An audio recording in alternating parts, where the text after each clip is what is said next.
Well, folks, here we are. It's April 1st, 2023. As you can see, my grass has greened up just a tiny bit. It's still trying to wake up. We've had a couple days where it's about 55, 60 degrees. It's probably about 50, 55 today.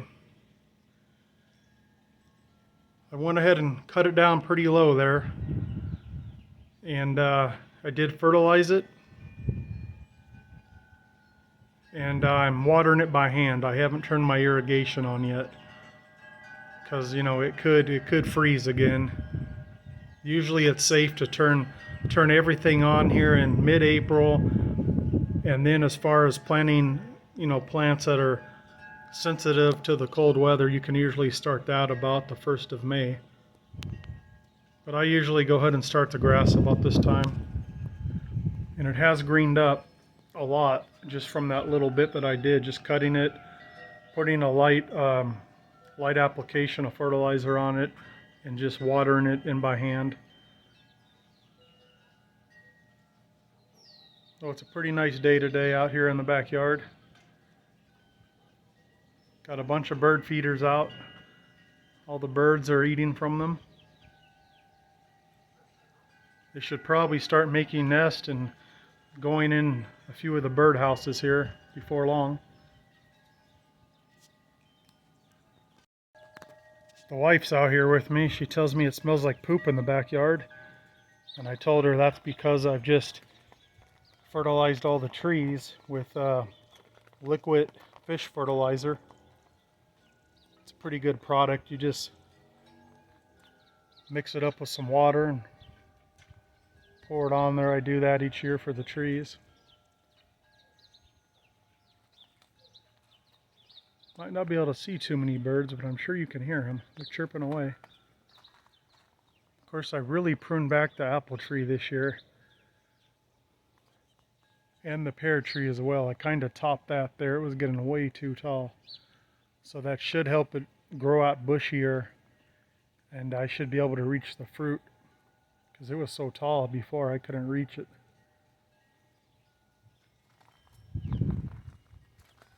There's Bird Village. You can see I've got a little thistle bird feeder right there. The little finches and stuff like that. I don't think they found it yet though.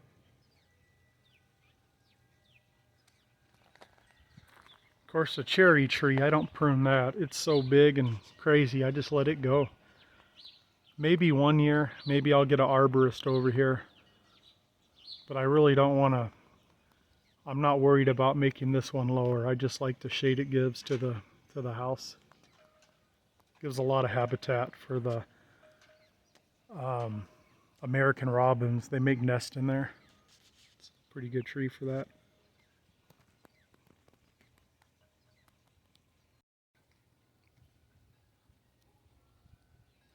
There's a close-up of the bird village there. I am going to plant some type of a climbing vine right behind it this year. I know I've said that before and I've planted things, but they just haven't grown. I'm going to try something else and hopefully I can get a nice vine growing up here. I do have quite a few birds that are going in behind this here. I don't know if they're making a nest in there or what they're doing. There's a little bird on that feeder right there.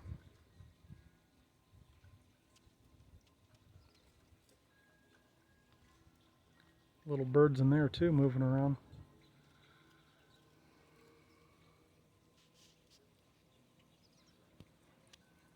I did put up some more birdhouses. Put them up above the fence there. I have one there. We'll have to see if anything likes that one or not.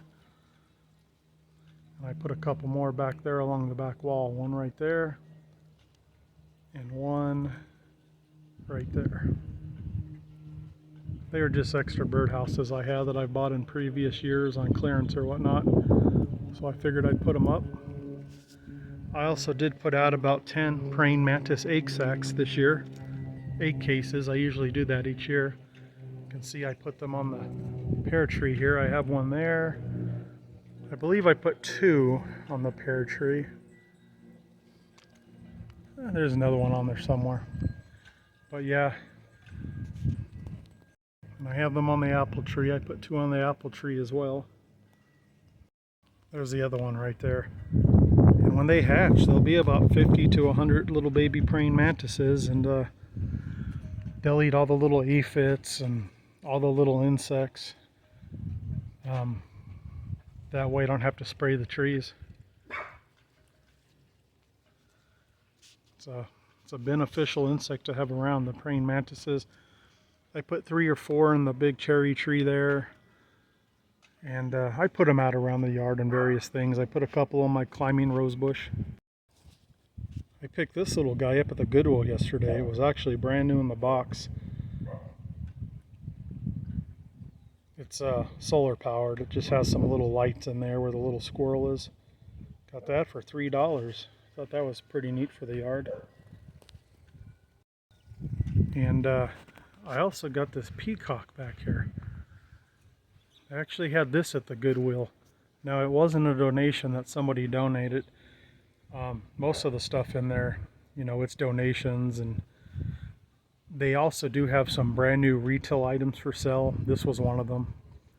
So I went ahead and picked it up. This guy here was $54. But I figured that's a pretty good deal considering what I see these go for at, you know, some of the nurseries around here. Something like that at a nursery will fetch about $200. So I figured I'd go ahead and get it, and I just put it back here on the above ground tortoise habitat I built.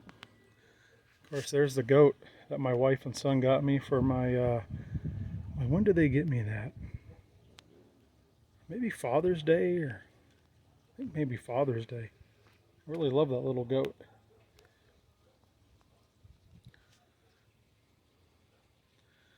Here's the bird feeders. That one there just has shelled sunflowers. So it just has the sunflower hearts there. That one there has thistle seed in it.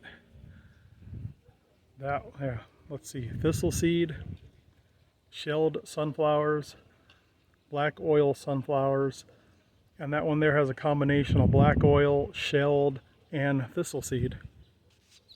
And there you can kind of see those other birdhouses I put up there.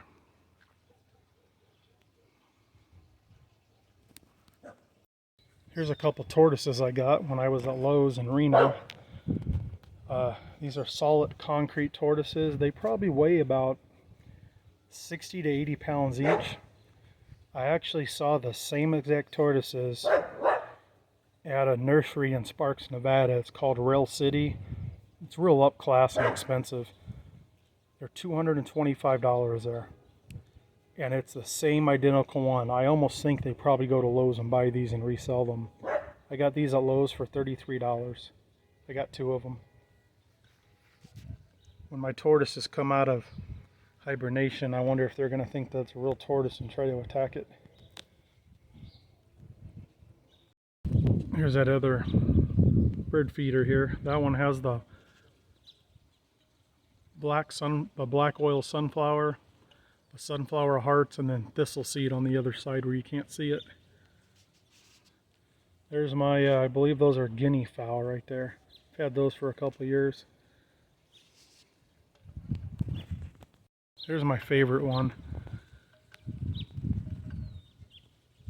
I got that owl at the local farm and ranch store. Got him probably maybe 3 years ago, at least 2 years ago. He was 75 bucks. I can just imagine they're probably about 150 in today's market. But I think it was 75 bucks well spent. I really like looking at him. Just put him on top of this log here.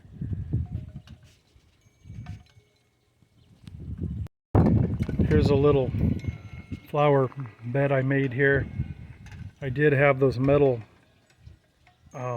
tins there before that I planted sunflowers in each year.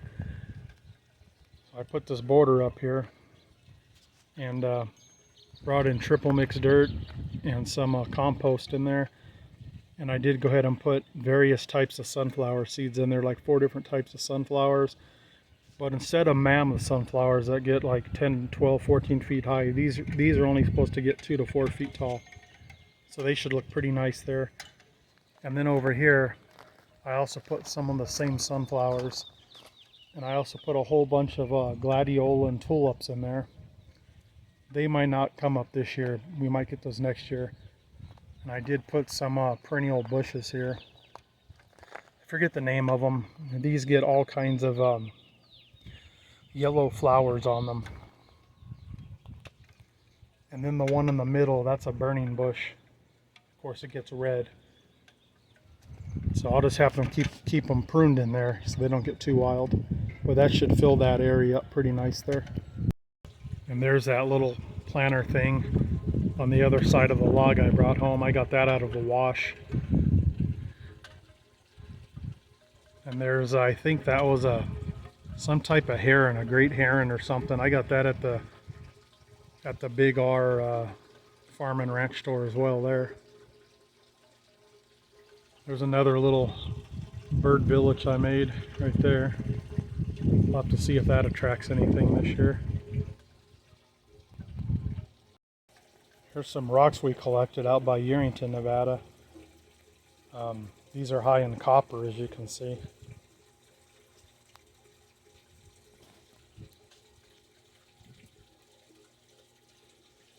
Now this here was a purple robe locust tree that we planted about 4 years ago. And it got nice and big. It got every bit as tall as my shed did. Just for reference, those are purple robe locust trees there. But we had about an 80-mile-an-hour wind with 100-mile-an-hour gust last year. And it was just too much for it, and it snapped it. So I cut it down. And I left about, you could see, about 3.5 feet out of the ground. I figure it should give me some leverage if I want to take it out. I am going to take it out, and I'm going to put another tree in its place. But I'm not going to do another locust. I think I'm going to do a non-fruiting mulberry tree because they're a favorite fruit of my tortoises.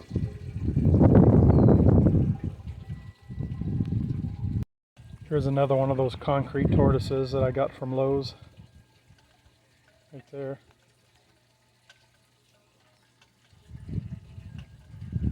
Yeah, I think those are awesome looking. Oh, and I did go ahead and start my fountain up. I cleaned it all out. I put a new pump in it. And you can see it's running. It attracts the birds over here. They drink and they take a bath from it. And when I do turn my sprinklers back on, this is refilled each night, or whenever my sprinklers come on. I do have drip running to it, so it'll replenish it each night, so the pump never runs dry, even in the middle of the summer. And I can control the flow rate. I have that turned about halfway right there.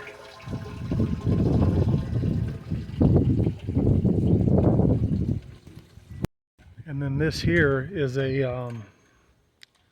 a peach tree. I think I planted this I think it's been here for 2 years.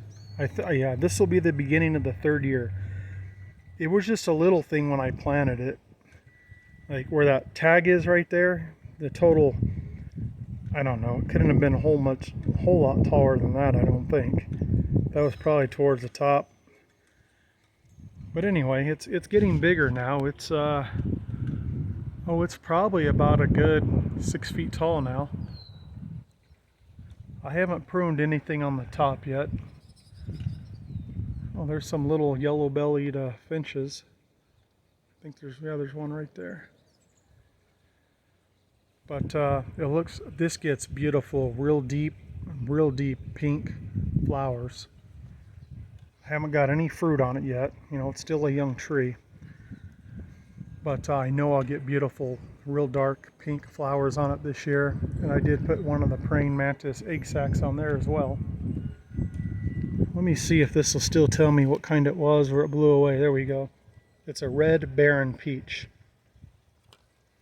So, like I say, this is the beginning of its 3rd year. So it's been there for like 2 years. So, yeah, we'll see how it does this year. I don't expect fruit yet. If I do get fruit, I'll go ahead and I think you're supposed to pick it off until the tree gets a little bigger anyway. And I did put up one of the woodpecker cakes because every once in a while we do get woodpeckers. And I was hoping it would attract one and they'd eat from it. None of the other birds have even tried it yet. You can see it has black oil sunflowers and peanuts and a bunch of stuff in there. We'll just leave it there. We'll see if anything eventually tries feeding from it. But anyways, folks, here we go. This is what it looks like back here, April 1st, 2023. Like I say, things really haven't got growing yet. We probably need about another month and a half before things really start popping off.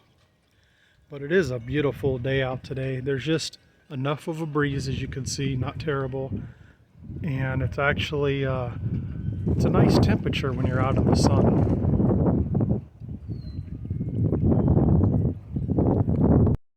And this one right here, this is a favorite of the birds. You can see there's a nest in there from the last couple years. Birds love to use that one and have babies in that one. I really thought they'd use the wicker ones there, but nothing's moved into those yet. But we'll see. And I also got this covered mealworm feeder. I have some freeze-dried worms in there. Nothing's really came and ate those yet.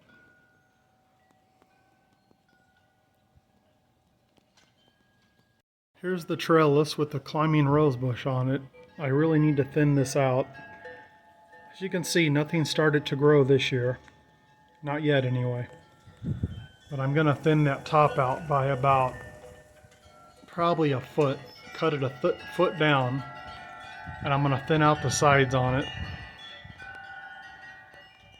I did go ahead and give this the systemic, I believe it's called. It's made by Bear. It's a fertilizer and pest control all in one, so aphids and such shouldn't get on it. It really does work. And up here I did put a couple of egg casings, praying mantis egg casings. I have one there. I thought I put two on here. Having trouble finding the second. Well, there it is right there. Got one there and one over there. But they'll really help with the aphids and whatnot, because I don't spray any insecticides back here whatsoever. I just let the praying mantises and the lizards, we get lots of lizards back here, and the whole little ecosystem works together and takes care of itself. If I spray insecticides and stuff like that, then it'll probably harm the lizards and the beneficial insects and whatnot. It just kind of works. I had the same thing going in our house when we lived in Las Vegas. We had Mediterranean house geckos. They were everywhere. They lived in the cinder block walls all over Vegas. They come out at night. And I created a little, I don't know, I guess a little oasis in the backyard for them. And there were plenty of places for them to hide, and at nighttime you'd see them come out and they'd eat moths and roaches and, you know, all kinds of little insects that were in the yard. And the same thing there. I quit spraying altogether in the yard. I didn't have to anymore. One time we were even out at, I'm gonna have to ask the wife. What's the place where we brought the toads home from? I want to say Caliente? Caliente, Nevada. Went out there one evening and there were toads everywhere. It had just rained. So I probably brought about 10 or 15 of them home and put them in the backyard and just, you know, had some moist areas for them. And well, they lived back there and they ate quite a bit of the insects we didn't want. Everything just lived together and worked together well. I've seen toads here. I haven't brought any in, but every once in a while I'll see one hop through the yard in the summertime. Like I say, there's lots of lizards. And every once in a while you'll see like a rat snake come through the yard. Not too often. Here's my wood pile right here. This isn't to heat the house or anything. This is just for my fire pit in the backyard. But this also makes an excellent habitat for the lizards. You'll see them at nighttime when it gets dark. They'll come over here, they'll scurry over here and hop up in the wood pile. And also, we had a couple squirrels in the yard last year, and they would go in the wood pile too. So it makes a good habitat for the critters. You can see the windmill spinning. Of course, it doesn't look like it's spinning. That's the frame rate of the camera there. Kind of plays a trick on your eyes. But it turns with the direction that the wind's blowing. I have one in the front yard and the backyard.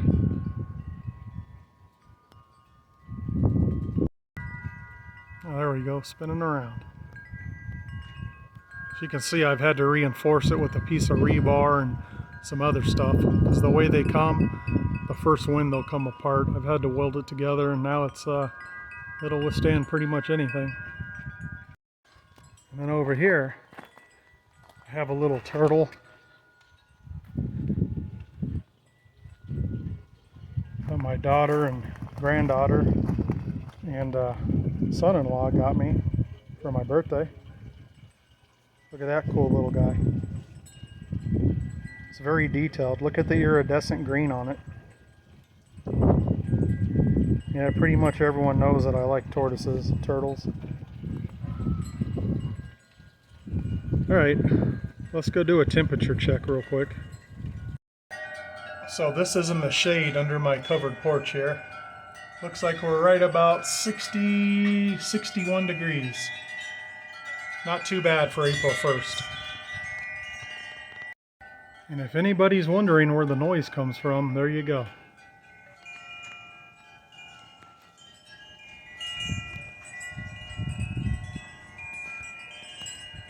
Coming from all the wind chimes right there. Alright folks, thanks for watching.